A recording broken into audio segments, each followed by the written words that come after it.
Most people walk past usable growing space every day without noticing it. The Amish don't. Through simple habits and careful observation, they turn sinks, walls, pathways, and shaded corners into productive food zones. No special equipment, no complicated systems, just smart use of what's already there. This is how Amish grow food in places most gardeners never think to try. Corn, beans, and squash planted together in a 4x4-foot square doesn't sound like much until you understand what's actually happening. The Amish adapted this Native American technique for small garden plots, and the results make modern monoculture look wasteful. 3 different plant families sharing 16 square feet, each one helping the others, producing food without fertilizer, stakes, or constant maintenance. Corn goes in first, growing tall and sturdy. Those stalks become living poles for the beans to climb. No need to buy stakes or build trellises.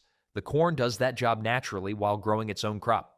Finally, a plant that earns its keep by being a good neighbor instead of hogging all the nutrients. Beans wrap around the corn stalks, climbing upward toward the sun without taking up additional ground space. Meanwhile, those beans are fixing nitrogen from the air directly into the soil.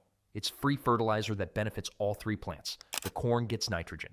The squash gets nitrogen. The beans themselves get nitrogen. You're not buying bags of chemical fertilizer or spreading composted manure.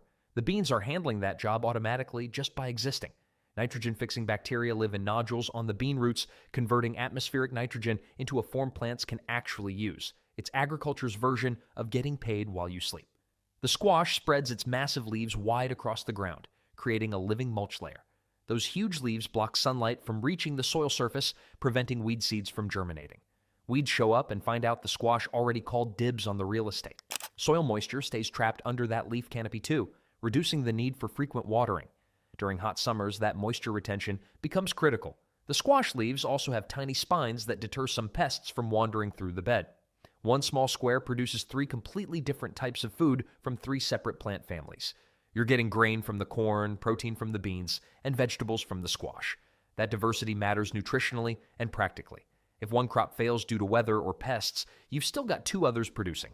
All your eggs aren't in one basket, or in this case, all your vegetables aren't in one plant family. The planting timing requires slight coordination, but nothing complicated. Plant corn first, letting it get about 6 inches tall.